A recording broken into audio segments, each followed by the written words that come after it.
क्या कहेंगे आज ज्ञापन सौंपा मैडम क्या? दरअसल हमने जो ज्ञापन मैडम को सौंपा है सर, उसमें हम लोगों ने मैडम को अपनी एक रिक्वेस्ट दी है। वो रिक्वेस्ट क्या है कि हमारे जो कुरुक्षेत्र विश्वविद्यालय है और इवन की हरियाणा के जितने भी विश्वविद्यालय हैं, उनमें शिक्षक जो हैं वो ठेके पर हैं, अनुबंध पर हैं, और उन अनुबंधित शिक्षकों के ऊपर जो है, उनके नौकरी के ऊपर एक तलवार लटकी रहती है हर समय। जबकि जो स्कूलों में गेस्ट टीचर्स हैं, उनके लिए सरकार ने उनका रोजगार सुरक्षित कर दिया है कि उनकी जब तक रिटायरमेंट की एज नहीं होती तब तक उनको निकाला नहीं जा सकता नौकरी से। लेकिन हमारे यहाँ क्या है, विश्वविद्यालयों में हम लोगों के ऊपर एक तलवार लटकी रहती है कि उनको कभी भी बाहर किया जा सकता है। जैसे कि अभी कुरुक्षेत्र विश्वविद्यालय ने कुछ रेगुलर भर्तियां निकाली हैं, तो उन रेगुलर भर्तियों से क्या हो रहा है कि जो वर्कलोड है वो बहुत सारे विभागों में कम हो जाएगा, और उसकी वजह से जो है बहुत सारे शिक्षक साथी जो हैं बाहर हो जाएंगे अपनी नौकरी से। और उन लोगों के भी बहुत छोटे छोटे बच्चे हैं, परिवार है, बहुत सारी चीजें उनके ऊपर डिपेंड है परिवार की, तो वो लोग एक किस्म से सड़क पे आ जाएंगे। तो हम लोगों ने मैडम से यही रिक्वेस्ट की है कि मैडम, जैसे आप लोगों ने कच्चे कर्मचारियों को, सभी विभागों के कच्चे कर्मचारियों को रोजगार उनका सुरक्षित करने के लिए एक आश्वासन दिया है, और सरकार पूरी तरह से इसको घोषणा कर चुकी है, तो हम लोग ये चाहते हैं कि सरकार हम लोगों को भी उसी तर्ज पे हमारे रोजगार को पक्का करे और हमारे रोजगार को सुरक्षित करे। तो ये हमारी सरकार से एक हार्दिक जो है विनती है, प्रार्थना है। तो हम यही प्रार्थना सरकार से बार बार करते आ रहे हैं। हालांकि पिछले कई वर्षों से हम ये प्रार्थना कर रहे हैं। विश्वविद्यालयों में ऐसे लोग हैं मैडम कि जो कम से कम 10 साल से वर्क कर रहे हैं, 15-15 साल से काम कर रहे हैं।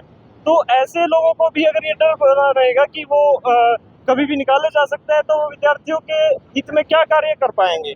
वो विद्यार्थियों के हित में बिल्कुल नहीं सोच पाएंगे, क्योंकि उनका अपना ही हित जो है वो असुरक्षा में है।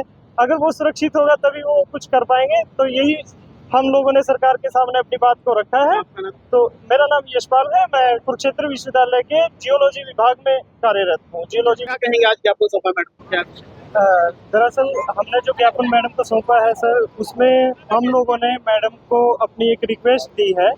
वो रिक्वेस्ट क्या है कि हमारे जो कुरुक्षेत्र विश्वविद्यालय है और इवन की हरियाणा के जितने भी विश्वविद्यालय हैं, उनमें शिक्षक जो हैं वो ठेके पर हैं, अनुबंध पर हैं, और उन अनुबंधित शिक्षकों के ऊपर जो है, उनके नौकरी के ऊपर एक तलवार लटकी रहती है हर समय।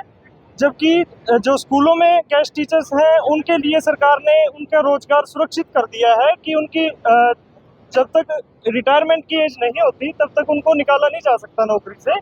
लेकिन हमारे यहाँ क्या है, विश्वविद्यालयों में हम लोगों के ऊपर एक तलवार लटकी रहती है कि उनको कभी भी बाहर किया जा सकता है। जैसे कि अभी कुरुक्षेत्र विश्वविद्यालय ने कुछ रेगुलर भर्तियां निकाली हैं, तो उन रेगुलर भर्तियों से क्या हो रहा है कि जो वर्कलोड है वो बहुत सारे विभागों में कम हो जाएगा, और उसकी वजह से जो है बहुत सारे शिक्षक साथी जो हैं बाहर हो जाएंगे अपनी नौकरी से। और उन लोगों के भी बहुत छोटे छोटे बच्चे हैं, परिवार है, बहुत सारी चीजें उनके ऊपर डिपेंड है परिवार की, तो वो लोग एक किस्म से सड़क पे आ जाएंगे। तो हम लोगों ने मैडम से यही रिक्वेस्ट की है कि मैडम, जैसे आप लोगों ने कच्चे कर्मचारियों को, सभी विभागों के कच्चे कर्मचारियों को रोजगार उनका सुरक्षित करने के लिए एक आश्वासन दिया है, और सरकार पूरी तरह से इसको घोषणा कर चुकी है, तो हम लोग ये चाहते हैं कि सरकार हम लोगों को भी उसी तर्ज पे हमारे रोजगार को पक्का करे और हमारे रोजगार को सुरक्षित करे। तो ये हमारी सरकार से एक हार्दिक जो है विनती है, प्रार्थना है। तो हम यही प्रार्थना सरकार से बार बार करते आ रहे हैं। हालांकि पिछले कई वर्षों से हम ये प्रार्थना कर रहे हैं। विश्वविद्यालयों में ऐसे लोग हैं मैडम कि जो कम से कम 10 साल से वर्क कर रहे हैं, 15-15 साल से काम कर रहे हैं। तो ऐसे लोगों को भी अगर ये डर बना रहेगा कि वो कभी भी निकाले जा सकते हैं, तो वो विद्यार्थियों के हित में क्या कार्य कर पाएंगे? वो विद्यार्थियों के हित में बिल्कुल नहीं सोच पाएंगे, क्योंकि उनका अपना ही हित जो है वो असुरक्षा में है। अगर वो सुरक्षित होगा तभी वो कुछ कर पाएंगे। तो यही हम लोगों ने सरकार के सामने अपनी बात को रखा है। तो मेरा नाम यशपाल है, मैं कुरुक्षेत्र विश्वविद्यालय के जियोलॉजी विभाग में कार्यरत हूँ। जियोलॉजी